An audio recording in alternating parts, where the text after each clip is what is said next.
a look at this little engine that we did a nice little cut job right there, man. That's good. My little cutaway here, it's a little bit crude. It's not laser cut, but it does the job. What we're trying to show you is with a 4.6 liter Triton V8 head, problem's going on with the cylinder head right here is where the spark plug hole is. What it is, there isn't a lot of threads there, and that can cause a real problem. Well, here's what happens. You get up to the high mileage zone, what we like to call it, up between 70 and 100,000 miles, and you get some carbon buildup down here, and that actually leads to more pressure, higher compression. So there's more pressure on that plug, kind of kicking it back. And with the little amount of threads that you've got there that you were talking about and the higher pressure, bad things can happen. You talk about bad things happening. What can happen is the spark plug will actually get shot out the spark plug hole. I know it sounds extreme, but if you put your finger over the spark plug hole and you just spin the motor over by hand, you have someone crank it over, you can feel how much pressure is coming through the engine. Right. Well, magnify that up by a whole bunch when this thing's running or doing some heavy pulling, it'll really shoot that spark plug out with some force, so that's not a good thing. Fortunately, it's a pretty easy thing to fix if you have the right kit, and we've got one right here today. You can do it with the heads out like this, or you can do it right on the engine as it sits. The first thing we need to do is get in there and bore out those old threads. Let me get some grease on here so we can hang on to some of that metal. There you go. That should do it. Yeah, this will keep the aluminum chips to cling to the tool itself and pull it out of the hole. It won't contaminate the hole we're making.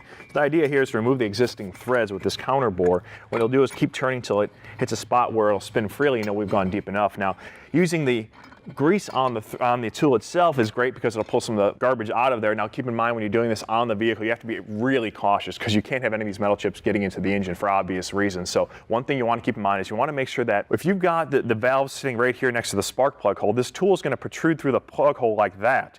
The valves are open, you're going to hit the valves and you'll damage them. So make sure the cylinder you're working on, the valves stay closed. This way you won't damage the valves. Also, you want to keep a shop vac handy, so if any little particles come off of your cutting tool, you can hit them with the shop vac and suck them back up. The last thing you want is aluminum chips inside your engine.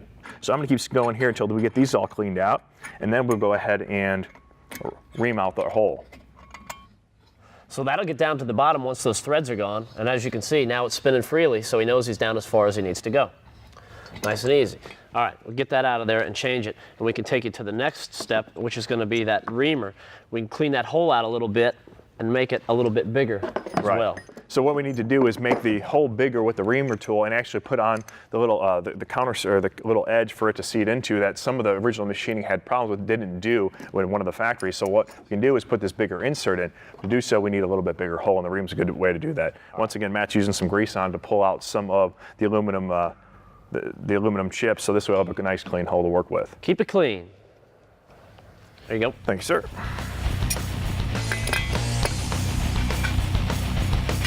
I'll clean this off while you're doing that.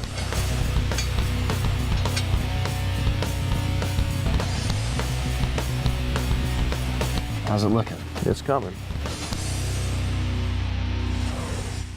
All right, now that you've got that all reamed out, I'll get this back to you, and you can go ahead and tap that.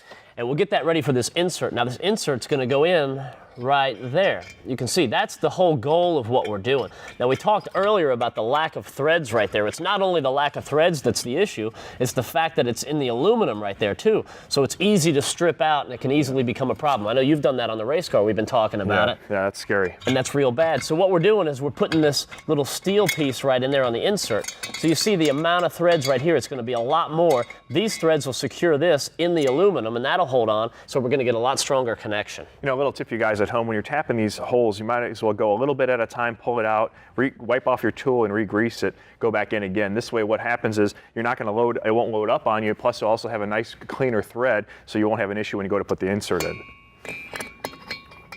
It's kind of cool watching it like this. Yeah, you like watching. Not so much for the working though. Now we put on some Loctite here, and we're ready to insert the insert. Well, sort of. Sorry about that. Use our tool here. And like that.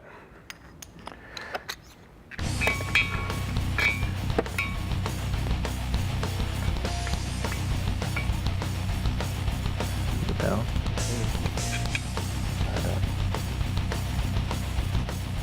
Okay, that is down in there. Now what we do is we can take this off and use a little Allen wrench, because this tool holds it in place. We loosen it up so we can now get the tool out. The insert should stay in place, and basically our hole is fixed. All we have to do after this is go ahead and chase the threads on the inside diameter to make sure that our spark plug won't get hung up getting it in.